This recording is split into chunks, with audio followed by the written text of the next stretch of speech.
देवता और असुरों ने अमृत की इच्छा से समुद्र मंथन किया तो चंद्रमा प्रकट हुए, शंख, तो शारंग धनुष, पांचजन्य शंख, ये श्री हरि ने स्वीकार किया। अब जब समुद्र मंथन, धन्वंतरी जी भगवान का एक अवतार धन्वंतरी अवतार है और उनके हाथों में कंगन और भरा हुआ अमृत का कलश, ये 14 रत्न निकले, कालकूट, कामधेनु, इरावत हाथी, उच्चश्रवा घोड़ा, कौस्तुभमणि, कल्पवृक्ष, रंभादि अप्सरा, महालक्ष्मी, वारुणी, मदिरा, चंद्रमा, शारंग धनुष, पांचजन्य शंख, धन्वंतरी और अमृत, ये समुद्र मंथन से 14 रत्न प्रकट हुए। आयुर्वेद के प्रवर्तक यज्ञ भोक्ता भगवान धन्वंतरी, दैत्यों ने देखा कि उनके हाथ में अमृत कलश, आप तो किसी के आदेश की कोई परवाह नहीं, कूद पड़े और जबरदस्ती धन्वंतरी जी के हाथ से अमृत का कलश छीन लिया और भाग पड़े। ये अच्छा रहा कि पिया नहीं, भाग पड़े लेके कि सब एकांत में चलकर दैत्य लोग पिएंगे। देवता सब खिन्न हो गए कि प्रभु, खास बात जिसके लिए समुद्र मंथन हुआ वो तो दैत्य सब ले गए। भगवान ने इशारा किया, तुम चिंता मत करो, एक बूंद नहीं पीने पाएंगे, अभी हम जाते पूरा कलश अपने हाथ दे देंगे। कितनी सुंदर ये स्त्री है, हमको प्यार करती, और जो दैत्य देखे भगवान मुस्कुरा कर, भगवान मोहित करना चाहे तो महादेव मोहित हो गए, दैत्य क्या है। अब तो सब के सब दैत्य भूल गए अमृत को और डांट होड़ लग गई मोहिनी जी के लिए। उनमें हाथ जोड़कर कहा, कमल नैनी तुम कौन हो, कहां से आई हो और क्या करना चाहती हो। सुंदरी, तुम्हें देखकर हम सबके मन में खलबली पैदा हो गई। हम समझते हैं कि देवलोक में या दैत्य लोक में या सिद्ध गंधर्व चारण लोकपाल कहीं ऐसी सुंदरी नहीं जैसी आप हो। तुम्हें मनुष्य तो देख भी नहीं सकते। सुंदरी, हमें लगता है विधाता ने हम पर दया करके भेजा है, हम दैत्यों को महासुख देने के लिए तुम आई हो।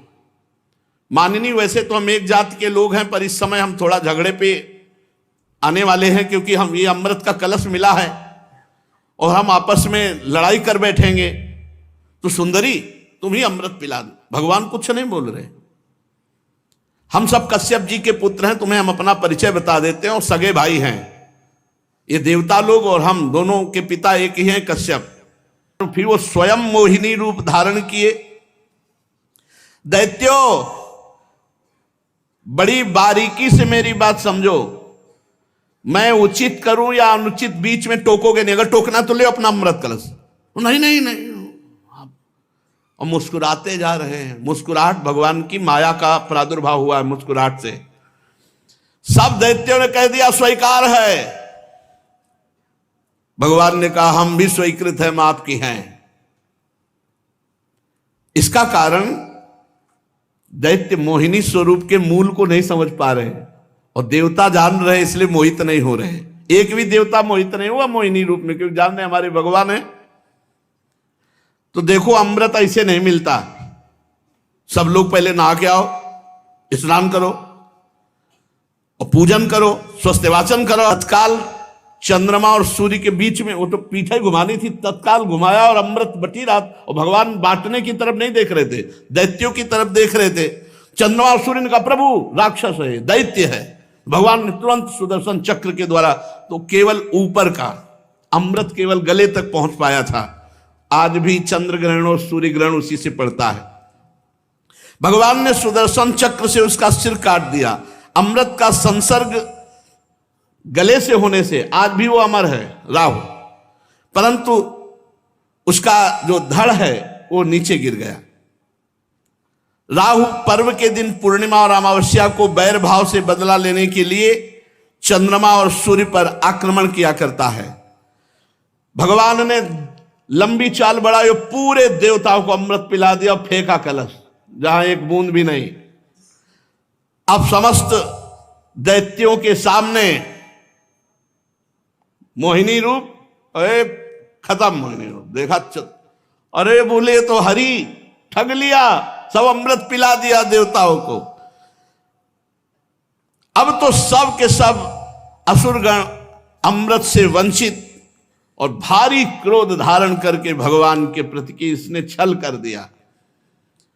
दानों और दैत्यों ने बड़ी मेहनत की थी, फिर भी उन्हें भगवान से विमुख और आसुरी प्रवृत्ति होने के कारण अमृत पीने को नहीं दिया गया कि बिना अमृत पिए तो ऐसा विनाशकारी खेल खेलते हैं, अगर अमृत पी लिए तो फिर तो बहुत ही आतंक मचा देंगे। भगवान ने समुद्र को मथकर अमृत निकाला और अपने शरणागत देवताओं को पिलाया और फिर देखते देखते गरुड़ पर सवार हुए, जय श्री राधे, चले गए। जब दैत्यों ने देखा कि मेहनत तो हमने भी की, सफलता शत्रुओं को मिली, तब उन्होंने बड़े बड़े अस्त्र शस्त्रों से देवताओं पर आक्रमण कर दिया। अत्यंत भयंकर संग्राम हुआ, देवता और दैत्यों की घमासान लड़ाई, इसी को देवासुर संग्राम कहते हैं।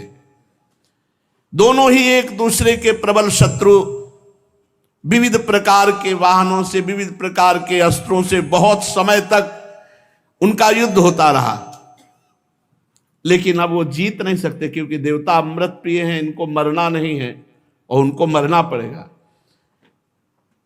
जिसके साथ भगवान है विजय श्री उसी की होती है। देवराज इंद्र ने विजय प्राप्त की। जगत से उद्धार करने की सामर्थ्य त्रिदेव में है, भगवान श्री हरि, भगवान महादेव और भगवान ब्रह्मा में भी। संपूर्ण ज्ञान और मोक्षाधिपति भगवान श्री हरि जब कभी